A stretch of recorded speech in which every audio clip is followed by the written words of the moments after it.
இயேசுவின் நாமத்தினாலே எங்களோடு பேசும், எங்களை உயிர்ப்பியும் பலப்படுத்தி வழி நடத்தும். இயேசு கிறிஸ்து மூலம் ஜெபிக்கிறேன் ஜீவனுள்ள தகப்பனே.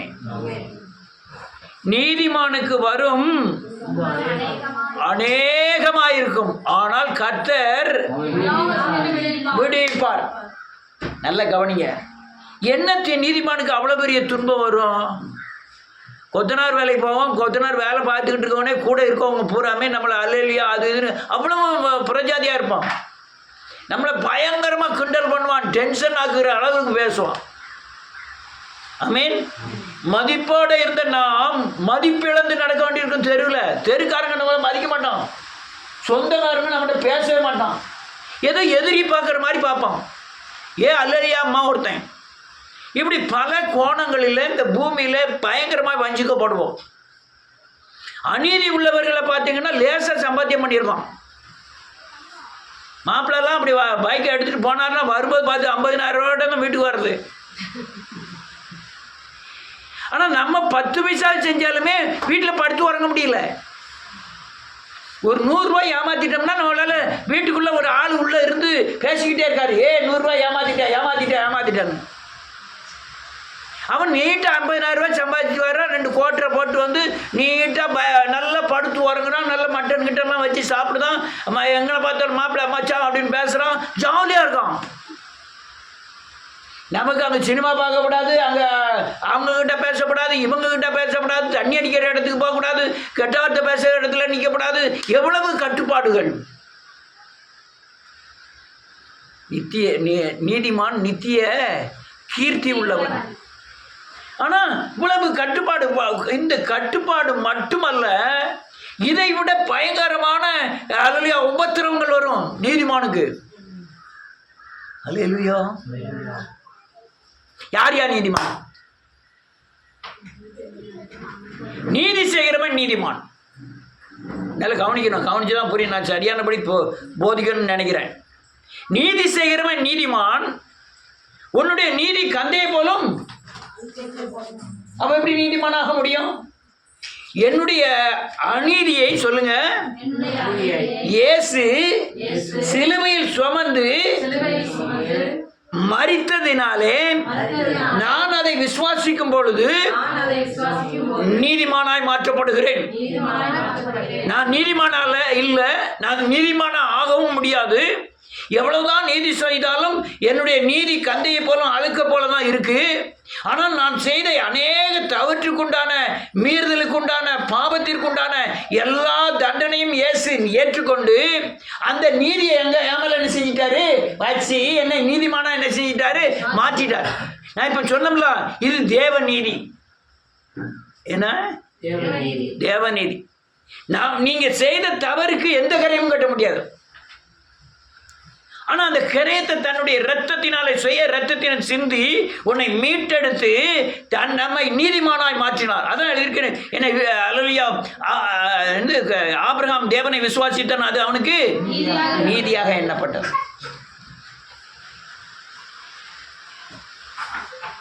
இப்போ வச்சு விடுவான். இயேசுவின் நாமத்தினாலே பயங்கர உபத்திரவங்களை சந்திக்க இருக்கலாம். அப்போ அங்கே இருக்கியா அல்லேலூயா போட்டுட்டு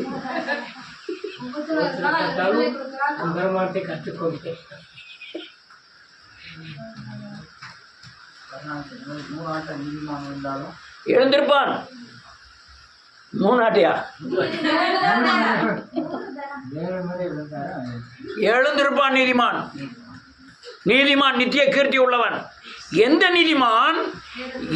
நான் பாவி, எனக்கு கரையும் கட்டி என்னை நீதிமானாய் ஆக்கினவர் தேவன், அவன் தான் நீதிமான். அவன் மட்டும்தான் விழுந்தாதான் எந்திப்பான். அல்லேலூயா. இப்படி பல காரியங்கள் குடும்பத்தில் ஏற்றுக்கிட்டது இல்லை. அண்ணன் தம்பி வெறுக்கிறான். என் தாய் ஒரு மனைவி, கணவன் மனைவிக்குள்ள ஒரு மனைவி ரட்சிக்கப்பட்டு கணவன் ரட்சிக்கப்படலைன்னா அந்த மனைவி பயங்கரமாய் தெருவிலே குடும்பங்களே ஒதுக்கப்படுகிறாள். சில வீட்டுகளில் அல்லேலூயா பயங்கர சங்கடப்படுறாங்க. ரட்சிக்கப்பட்ட ஆள்கள் தனியாக ஒரு ஆள் ரட்சிக்கப்பட்டுன்னா அந்த குடும்பத்தில் அவங்க படுத பாடு இருக்க பயங்கர பிரச்சனையாக இருக்கு. ஐ மீன் மோடி கவர்மெண்ட் வேற கட்டிடத்தை இடிக்காங்க, என்ன விட மாட்டேங்காங்க. எங்கேயோ ஒரு ஓரத்திலாம் உட்காந்து அல்லேலூயா போட்டுக்கிட்டு இருக்கோம். நம்மளையும் போலீஸில் எழுதி கொடுக்காங்க. ஐ மீன்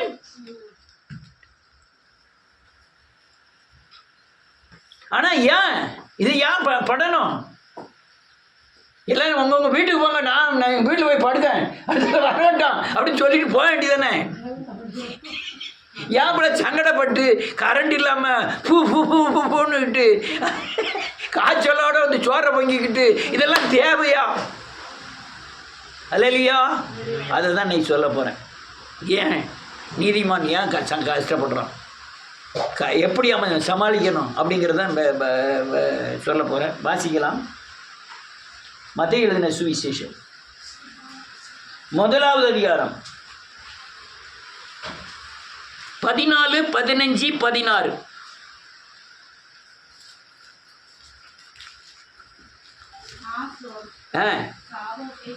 ஆமீன்,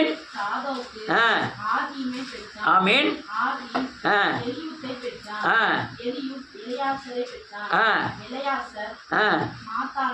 பெற்றான். இப்பதான் கவனிக்கணும். யாக்கோப்பு புருஷனாகிய யோசேப்பை பெற்றான். அவனிடத்தில் இவன் பிறந்தார். இவனுக்குள்ள இயேசு பிறந்திருக்கிறார். இவன் யார் சந்ததி தெரியுமா? தாவீதின் சந்ததி. யார் சந்ததி? தாவீது, ஆபிரகாமின் சந்ததி. இந்த சந்ததியில இயேசு கிறிஸ்துவை பெற்றெடுக்க ஒரு மனுஷனை தேர்ந்தெடுக்கிறார், நீதிமானை. அல்லேலூயா, நீதிமான். அதுக்கு அடுத்த வாசிங்க 14வது 18வது வசனம்.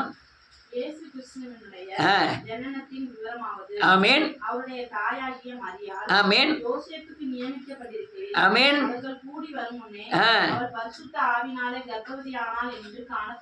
ஒரு நிமிஷம்,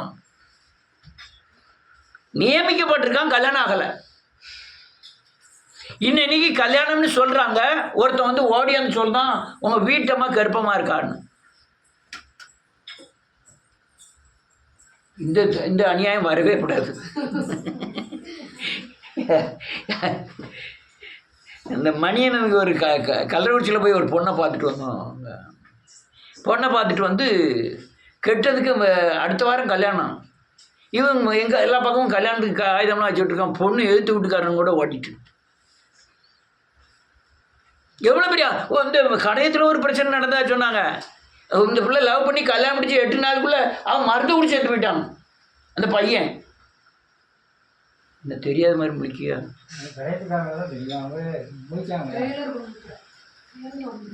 ரெக்கார்டிங் ஆகுது.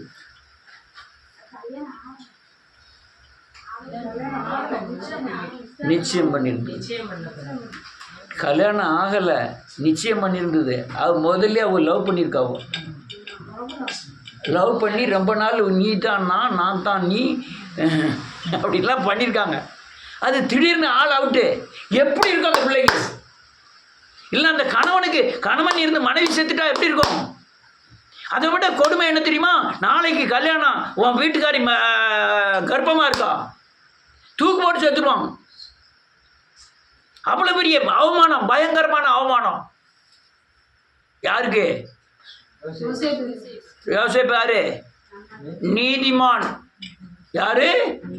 பயங்கர இடி அவன் தலையில் விழுந்துட்டு. அடுத்த வசனம் என்ன சொல்லுது?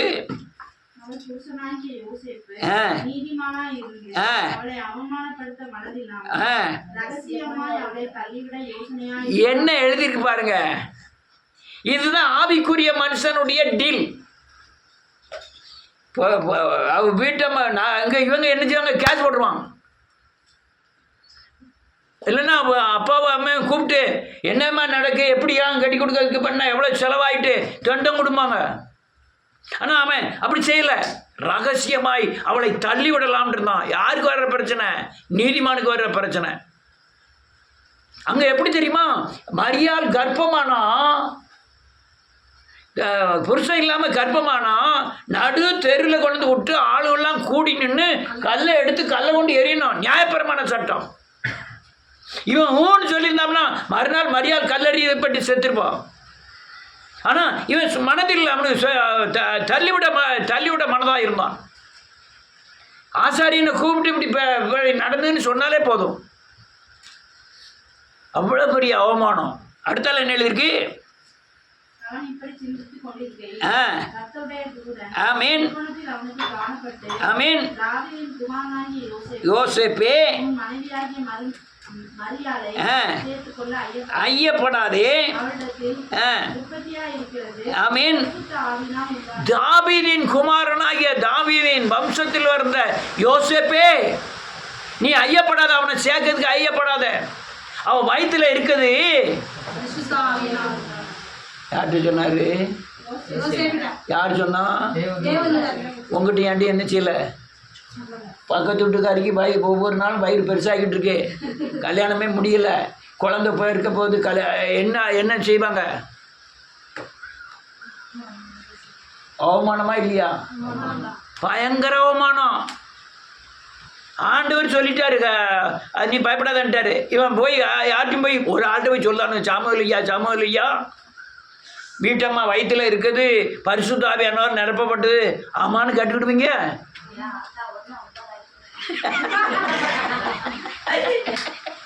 யார் சாமுவேல் அப்படிலாம் ஆட் பண்ணது? இவன் ஒவ்வொரு நாளும் கல்யாணமே முடியல, குழந்தை பெருசாயிட்டு அந்த ஊரில் வச்சு வளர்க்கணும், வாழணும், நியாயப்பிரமான சட்டம் இருக்கு. இவன் சர்ச்சைக்கு போக முடியாது, தேவனை சேவிக்க முடியாது, அவ்வளோ பெரிய கஷ்டங்கள். ஐயா கல்யாணம் முடிஞ்சிட்டுன்னு சொல்றதுக்கு வழி இல்லை. ஆசாரியன்ட்டு கொண்டு போய் காமிச்சுதான் நிச்சயணும், கல்யாணமே முடிக்கணும். அவ்வளோ அவமான நீதிமான் எதுக்குயா? இயேசுங்கிற ஒரு ஆள் பிறப்பதற்கு. யாருக்கு? இயேசு ஒரு உங்களுக்கு சங்கடம் எதுக்கு? இயேசு இன்னைக்கு அன்னைக்குள்ள நிச்சயம்னா நாளைக்கு. அப்புறம் நீங்கள் நீதிமானாக இருந்தாலும் துன்பப்பட்டு தான், துன்பம் அநேகமாக இருக்கும். நீதிமானுக்கு வரும் துன்பங்கள் எல்லாத்தையும் கர்த்தர் நின்று விடுவிப்பார். எனக்குள்ள பிறக்கணும்னா அவமானம் ஏற்றுதான் ஆகணும். ஆமென். நீங்க அவமானத்தை வேண்டாம்ட்டா இங்க இயேசுநாதர் என்ன செய்ய மாட்டாரு. எது வேணும்? அவமானத்தை ஏற்றுக்கிட்டாலும் எனக்குள்ளே யார் பிறக்கணும்? இயேசு பிறக்கணும். இப்போ இந்த பிரசங்கங்கள்லாம் வெளியே உள்ள ஆள்லாம் ஒத்துக்கிட முடியாது. நீ அவமானத்தை ஏற்றுக்கிட்டு இயேசு பிறப்பாருன்னா யார் ஒத்துக்கிடுவா? அவமானம் தான். ஆனால் நீங்க இயேசு பிறப்பாருங்கிற விசுவாசத்தோடு இருந்தா அந்த அவமானம் உங்களுக்கு பெருசா தெரியாது, அந்த துன்பம் என்ன செய்யாது பெருசா. ஏன்னா இந்த 300வது நாள் யார் பிறக்க போறா? இயேசு பிறக்க போறாரு.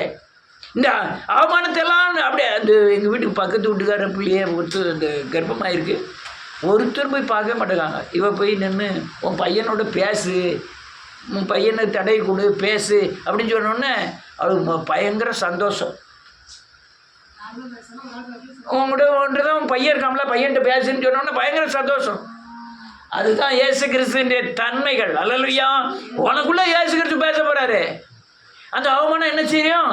நான் சொல்றதெல்லாம் உங்களுக்கு புரியுதா? அவமானம் இல்லாமல் போயிடும். உங்களுக்கு தெரியும் ஊர்னா எவ்வளவு பேசட்டும், ஆனால் உங்களுக்கு அவமானத்தை பற்றி எந்த எண்ணமும் வராது. அல்லேலூயா. அடுத்தால என்ன இருக்கு? பெறுவாள், இயேசு என்று பெயரிடுவாயாக, நீக்கி. ஆமென். போதும். அவர் மட்டும் சொல்ல, உலகத்தின் ஜனங்களில் உள்ள பாவங்களை நீக்கி ரட்சிக்கிற இயேசு கிறிஸ்து பிறக்க போகிறார். அவமானம் பெரிதல்ல, நஷ்டம், கஷ்டம், பட்டினி எனக்கு இவ்வளோ யார் பிறக்க போறா? இயேசு பிறக்க போறாரு. அல்லேலூயா. ஐயா பெத்லகேமில் என்னைக்கே ஒரு நாள் பிறந்துட்டார் இல்லை, ஒவ்வொரு நாளும் எனக்குள்ள பிறக்கணும். அப்போ அவமானத்தை ஏற்றுதான் ஆகணும். இன்னொரு வசனத்தை சொல்றேன்.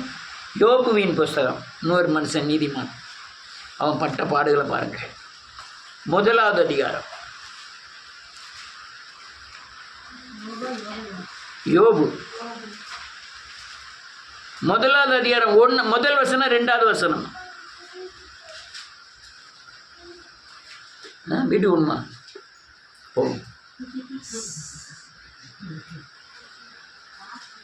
1-2.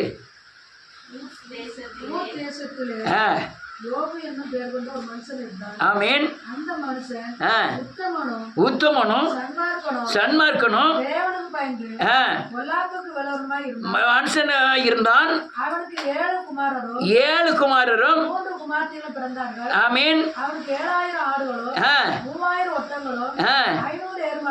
ஆமீன். இருந்ததும் அன்றி பணிவிடைக்காரரும் இருந்தார்கள். போதும். வேதம் சொல்லுது, ஒரு மனுஷன் இருந்தான், அவன் உத்தமன், சன்மார்க்கன், தேவனுக்கு பயப்படுகிறவன், கொல்லாக்கு விலகுகிற மனுஷனா இருந்தான், நீதிமான். அவன் என்ன செய்தான் பாருங்க, நன்றியோடு 4வது வசனம்.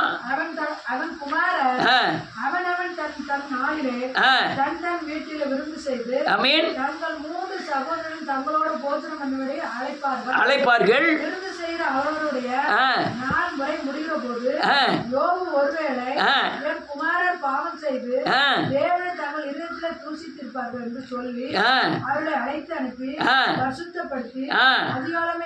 எழுந்து ஆமென் செலுத்துவான். ஆமென். இவன் என்ன சொல்ல பாருங்க, விருந்து அவர்களுடைய முறைமை ஒருவேளை என் குமாரர் பாவம் செய்து தேவனை தங்கள் இருதயத்தில் தூஷித்திருப்பாங்க, ஏமாத்திருப்பாங்க, அதை அவமானப்படுத்தியிருப்பாங்க, அதுக்காக பலி செலுத்துறவன் எவ்வளவு பெரிய நீதிமான். இருதயத்தில் நினைவில் கூட பாவம் செய்யக்கூடாத ஒரு நீதிமான்.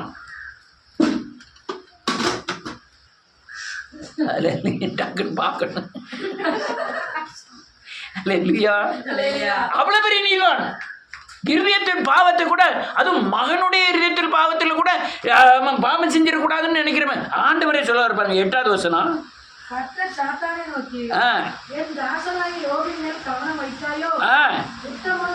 யார் சர்டிபிகேட் கொடுக்கா? உத்தமனும்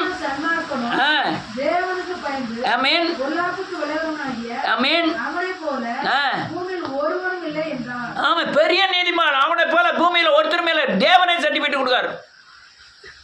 அவனுக்கு ஏன் இவ்வளவு இடைஞ்சல்? நீதிமானுக்கு வரும் துன்பங்கள் அவனை நீதிமானுங்கிறதுக்கு இன்னும் காமிக்க பாருங்க. 29வது அதிகாரம் 12வது வசனத்திலிருந்து. வேற யாராவது வாசிக்க.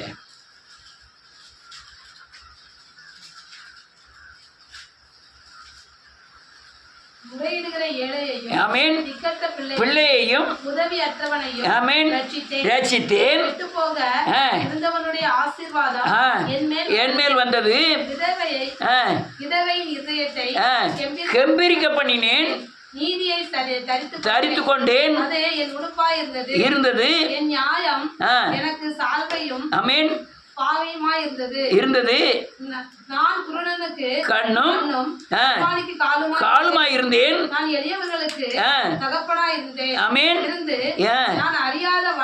வழக்கை ஆராய்ந்து பார்த்தேன், உடைத்து பிடுங்கினேன். எவ்வளவு பெரிய நீதிமான், எவ்வளவு பெரிய உத்தமன். பயங்கரமா ஏழைகளுக்கும் பலவீனர்களுக்கும் பிச்சை எடுக்கிறவங்களுக்கும் சப்பானிகளுக்கும் குருடர்களுக்கும் பயங்கரமா உதவி செய்கிறவன். ஆனா அங்க பார்த்தா இது எதையுமே செய்ய மாட்டேங்க. நல்லா இருக்கும். வட்டிக்கு வாங்கலாம், கோடி கோடியா வட்டிக்கு வாங்குறான். இப்போ அநியாயம், ரொம்ப அதிகமான அநியாயம். வீட்டில் கம்ப்யூட்டர் வச்சுக்கிட்டு கோடி கோடியான சம்பாத்தியம் பண்ணுதான். கம்ப்யூட்டர் வச்சுக்கிட்டு எவன் பணத்தையாவது எப்படியாவது பிடிங்கிறது.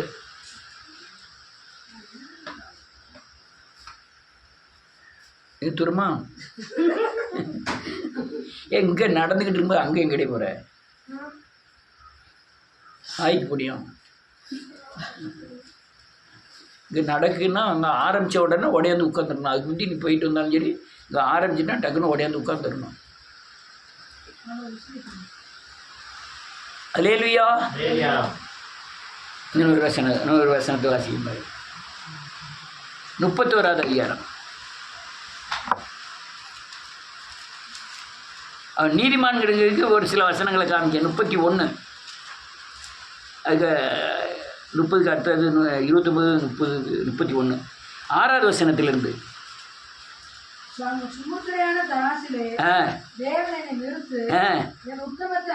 என்ன சொல்றான் பாருங்க. என்னை நிறுத்து பாரியா, பரிசுத்தமா இருக்கிறேன், நீதியா இருக்கேன், உண்மையா இருக்கேன். யாருக்கு என் மனசால் என் பிள்ளை மனசு கூட தேவனுக்கு விரோதமாக பாவம் செய்யக்கூடாது.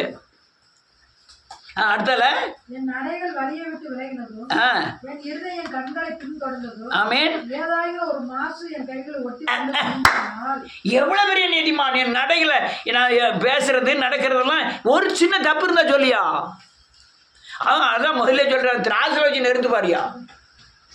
அடுத்தால அப்பொழுது நான் விதைத்ததை வேறொரு புஷ்பானாக என் பயிர்கள் வேறற்று போகிறது. ஆமென். என் மனம் யாதோடு சிறிதேன் மறந்து அயலானுடைய வாசலை நான் எட்டி பார்த்தது உண்டு. ஆமென். அப்பொழுது என் மனிதன் வேறொருக்கு மாவரைப்பார்கள். ஆமென். வேற்று மனிதன் அவன் மேல் சாய்வார்கள். நான் என் கண்கள்ல பரிசுத்தமா இருக்கேன், நடக்கையில பரிசுத்தமா இருக்கேன், நான் நீதிமான். அவனுக்கு வந்த பிரச்சனையை பாருங்க. முதலாவது அதிகாரத்துக்கு வாங்க. நிறைய வாசிக்கணும். 13 வாசிக்கலாம்.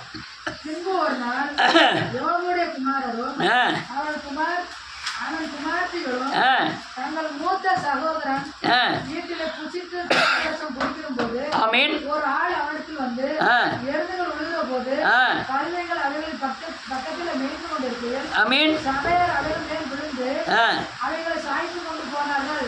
வேலையாட்களும் பச்சை கருக்கினால் வெட்டுப்பட்டார்கள். நான் ஒருவன் மாத்திரம் தப்பி அதை உங்களுக்கு அறிந்து அங்க என்ன மாடுகள்லாம் மேய்ஞ்சிட்டு இருக்கு, கழுதைகள்லாம் நிற்கி அழலியா, வேலைக்காரெல்லாம் மேய்ஞ்சிட்டு இருக்கான். திடீர்னு கொஞ்சம் பேர் வந்து அவ்வளோ மாட்டையெல்லாம் ஓட்டிட்டு போயிட்டான். வேலைக்காரனெல்லாம் வெட்டி போட்டு போயிட்டான். அடுத்தால என்ன நடக்கு? ஆமீன்.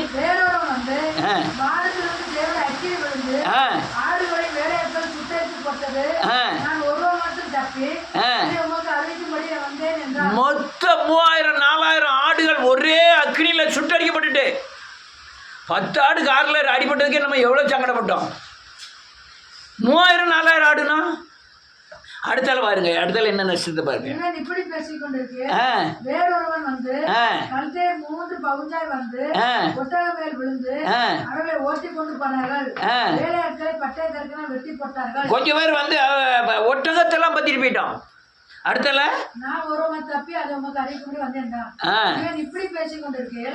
வேறொருவன் வந்து உங்களுடைய குமாரரோ குமார்த்திகளோ தங்கள் மூத்த சகோதரன் வீட்டில புசித்து திராட்சரசம் குடிக்கிற போது வனாந்திர வழியாய் பெருங்காற்று வந்து அந்த வீட்டில் 4 மூலையில் அடிக்க பிள்ளைகள் மேல் விழுந்ததினால் அவர்கள் இறந்து போனார்கள். மட்டும் தப்பி அதை உங்களுக்கு அறிவிக்கும்படி வந்தேன். போதும். ஒரே நேரத்தில் இடி விழுந்துட்டியா, 10 பிள்ளைகளும் செத்து போச்சு, ஆடு போச்சு, மாடு போச்சு, ஒட்டகம் போச்சு, எல்லாம் போச்சு. இவன் கவலையே பண்ணல, உட்காந்துட்டு தான் இருக்கான் ஆண்டவரேன்ட்டு. பிள்ளைகள் 10 பிள்ளைகள் செத்தோன்னே தான் டக்குன்னு வஸ்திரத்தை பூரா கிழிச்சு மண்ணை அள்ளி தலையில் போட்டுக்கிட்டு அழ ஆரம்பிக்கும். அதே மாதிரி அவள் வீட்டம்மா மெயினான ஆள், அவ்வளோ காலம் போகும்போது கூட அவள் ஒன்றுமே சொல்லலை. பிள்ளை இறந்துட்டுன்னு தான் கூப்பிட்டு சொல்லுதா, உன் தேவனை தூசித்து அது எங்க நிர்வாசிப்போம். அடுத்த வருஷம்னா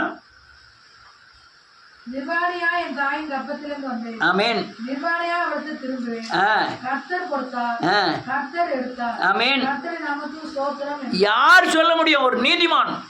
துன்பம், பயங்கர துன்பம். அதான் இந்த அநேகர் இந்த மிஷனரிகள் பட்ட துன்பங்களை பூரா எழுதிட்டே போவாங்க. மிஷனரிகள் என்னென்ன பாடுபட்டாங்கன்னு சொல்லுவாங்க. அது அநேகரை உயிர்ப்பிக்கும், ரொம்ப பேர் உயிர்ப்பிக்கும். சிவகாசியில் ரேக்லேண்ட் துறை குதிரையில் போய் தான் சுவிசேஷம் சொல்லுவாராம். ஒரு இடத்துல இல்லை, சிறப்புஞ்சி, அந்த இடத்துல சிறப்புஞ்சி உலகத்திலே அதிகமாக மழை பெய்யக்கூடிய இடம் அந்த இடம். உடனே அவர் சுவிசேஷம் சொல்லணுன்ட்டு ஒரு மரத்தில் குதிரையை கட்டி போட்டுட்டு ஒவ்வொரு வீடாக போய் சொல்ல போயிருக்காரு. திடீர்னு ஒரு 10 பேர் வந்து அந்த குதிரை 4 காலை வெட்டி போட்டாங்க. இவர் வந்து பார்க்குற 4 கால் இல்லாமல் தண்ணிக்க வண்டியில் அங்கே மழை பெஞ்சிக்கிட்டே இருக்கு. அவர் அங்கே அப்படியே இவருக்காங்கன்னு நின்று ஜெபம் பண்ணிட்டு அப்படியே வீட்டுக்கு போயிட்டார். போன பிறகு இது நாள் வரையும் சிறப்புஞ்சில் குடிக்க தண்ணி கிடையாது. ஆமாம், இவ்வளோ மழை பெஞ்சு அங்கே குடிக்க தண்ணி கிடையாது. அல்லேலூயா. எனக்கு இந்த யோபு இதெல்லாம் வாசிக்கும் போது பயங்கர சங்கடமாக இருக்கும். அடுத்ததில் பாருங்கள், எனக்கு வந்து வியாதி வந்துட்டார். அது வந்து வியாதி வந்துட்டாங்க. அதான் அப்போ சாத்தான் அது சொன்னாங்க. 7வது வசனம். அப்போது சாத்தான் ஆ கர்த்தருடைய சந்நிதியை விட்டு புறப்பட்டு ஆ யோபின் உள்ளங்கால் தொடங்கி ஆ அவன் உச்சந்தலை விட்டு கொடிய பருக்களால் அவனை வாதித்தான். அவன் ஒரு ஓட்டை எடுத்து தன்னை சுரண்டி கொண்டு சாம்பலில் உட்கார்ந்தான். போதும், ஒரு நிமிஷம் வாசிக்கிறான். என்ன எழுதியிருக்கு? ராத்திரி படுத்துட்டான், விடிய காலம் எந்திரிச்சு பார்க்க உச்ச தலையிலிருந்து உள்ள கால் வலையும் ஒரே பருக்களாக இருக்கு.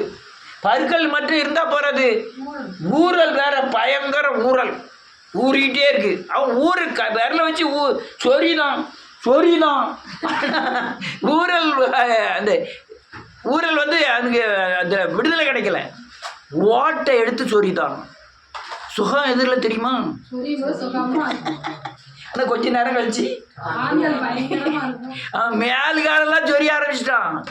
இதுதான் நீதிமானுக்கு வரும் துன்பங்கள், ஓவர் துன்பம், சகிக்க முடியாத துன்பம். என்ன செய்ய? அல்லேலூயா. இது யாம்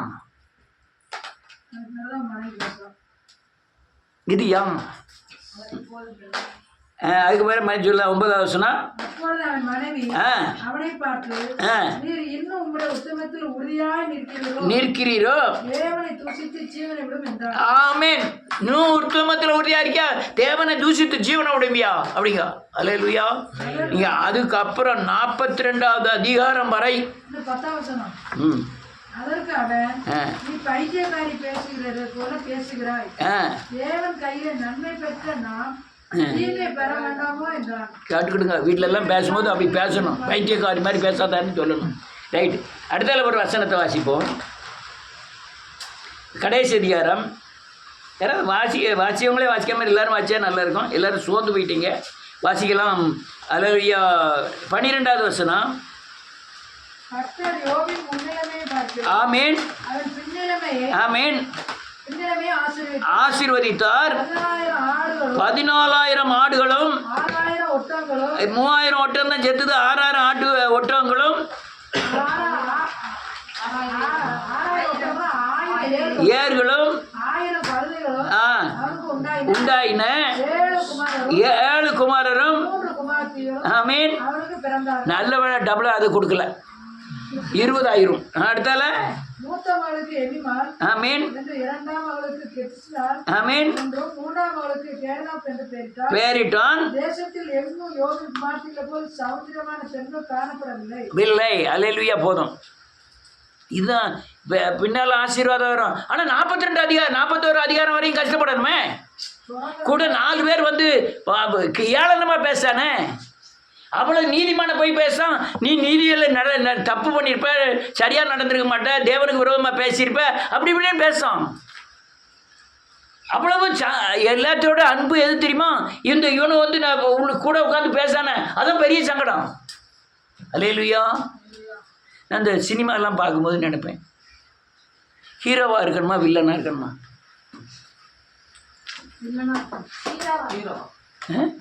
ஹீரோ அடிபட்டுக்கிட்டே இருக்கணும், வில்லன் போட்டு கொல்லுவான். வில்லன் போட்டு கொல்லுவான் அடி. ஆனால் ஹீரோ வில்லன் இருக்காமல, முதல்ல ஸ்டாண்டாக நடக்காது கடைசி வரையும். கடைசியில் தான் சுட்டு கொள்வான், இல்லை மீச்சு கொள்வான், இல்லை போலீஸில் ஒப்படைப்பான், ஏதோ ஒன்று செய்வான். கடைசியில் தான் அவன் முடிவு. ஆனால் கடைசி படம் வரையும் அவன் எப்படி இருப்பான்? வில்லன் நல்லா அனுபவிச்சுட்டு இருப்பான், நல்லா தண்ணி அடிப்பான், நல்ல 10 பேரோட போவான், காரில் போவான், ஊரில் போவான், அப்படி இப்படி ஊரில் சுற்றிக்கிட்டே இருப்பான். ஆனால் ஹீரோ அடங்கணும், ஒடுங்கணும், நீதியாக நடக்கணும், நியாயமாக நடக்கணும், எல்லாம் செய்யணும். ஆமென். இங்கே ஒரு வில்லனை காமிக்க பாருங்க. லூக்காவின் புத்தகம் 15வது அதிகாரம்.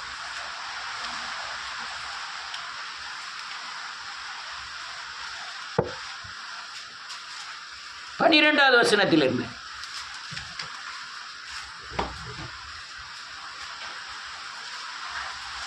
11, 12, 12 வாசிக்கலாம்.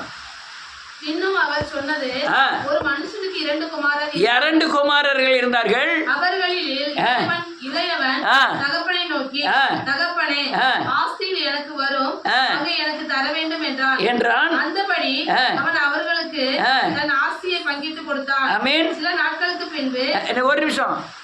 இந்த பெரியவன் என்ன செஞ்சுட்டான்? ஆஸ்தியில ஒண்ணு கூட செலவழிக்கல. சின்னவன் என்ன பண்ணிட்டான்? கொண்டு போய் இளைய மகன் எல்லாவற்றையும் சேர்த்து கொண்டு தூர தேசத்துக்கு புறப்பட்டு போய் அங்கே துன்மார்க்கமாய் ஜீவனம் பண்ணி ஆஸ்தியை அழித்து போட்டான்.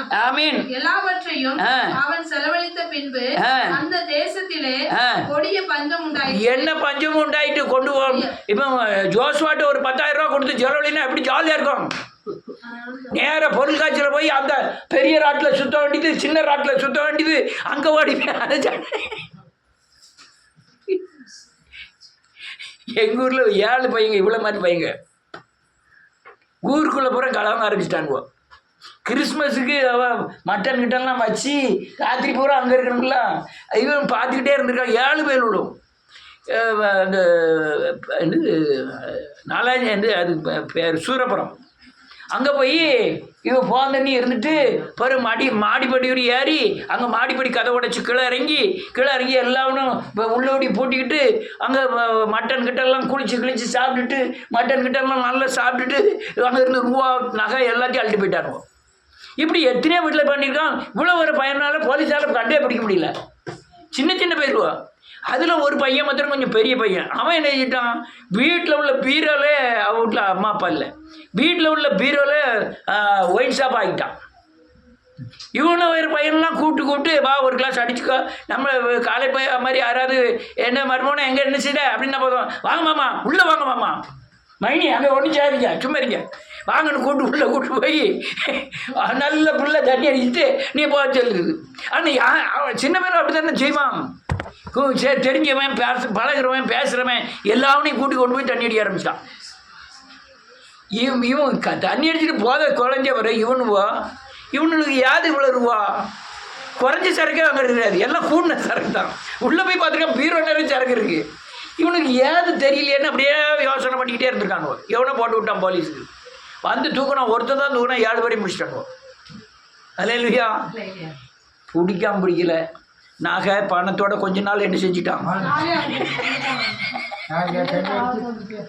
அனுபவிச்சிட்டான். ஆனால் நீதிமானா இருந்தா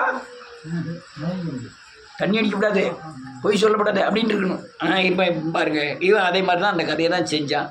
இன்னும் அந்த அநீதியாக நடக்கவங்களுக்கு நடக்கிறத பாருங்க. 20வது வசனம் 21 வாசிக்க டக்கு நேரம் அது முடிச்சு. தகப்பனை நோக்கி, ஆமென், தகப்பனே, வரத்துக்கு விரோதமாகவும் ஆமென் உமக்கு முன்பாகவும் பாவம் செய்தேன்.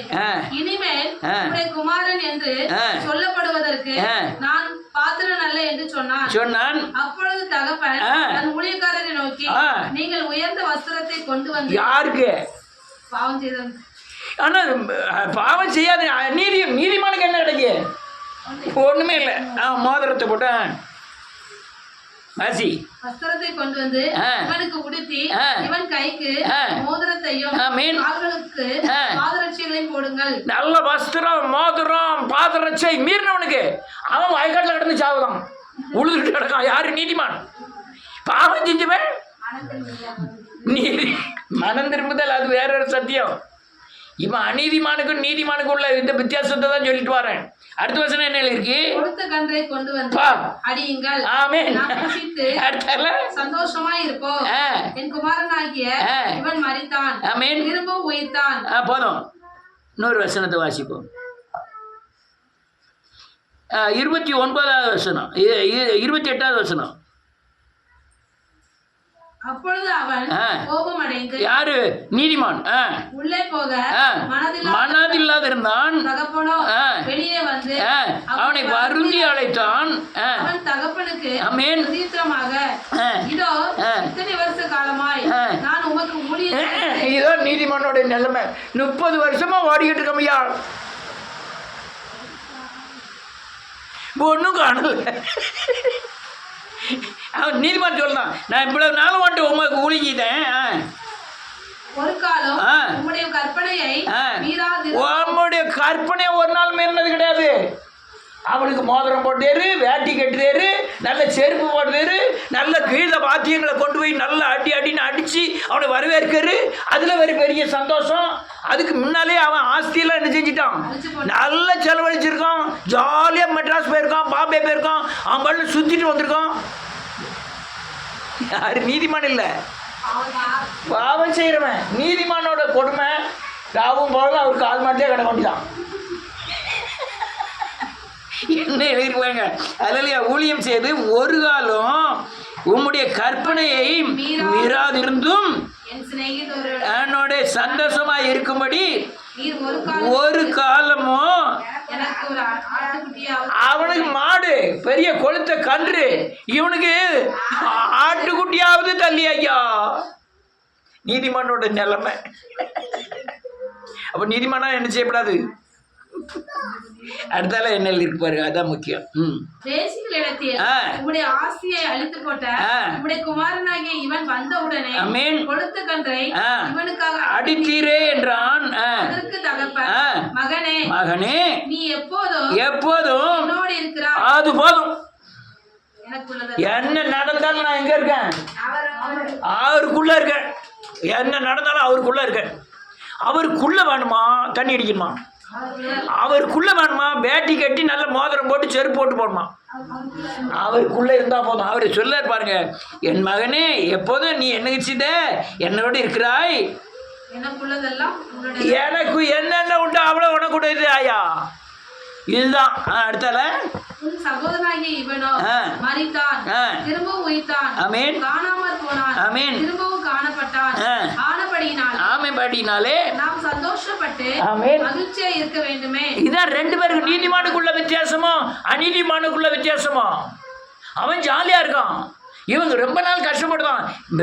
மேன்மை என்னன்னா எனக்குள்ள வந்து தங்குறான், எனக்குள்ள ஏசி இருந்தால் அதே போதும். நம்ம நேரம் இல்லை. இதுதான் நீதிமானுக்கும் அநீதிமானுக்கு உள்ள வித்தியாசங்கள். நீதிமானுக்கு வரும் துன்பங்கள் சொரிய தான் செய்யணும், இழப்பு தான் வரும். திடீர்னு 2 பேருக்கு காய்ச்சல் தான் வரும், திடீர்னு கால் நடக்க முடியாம தான். நீங்க தேவன்ட்டு ஜெயிச்சு வரணும், எல்லா காரியங்களும் ஜெயிச்சு வந்துடணும். அதுதான் நீதிமானுடைய நீதிமான் நித்திய கீர்த்தி உள்ளவன்.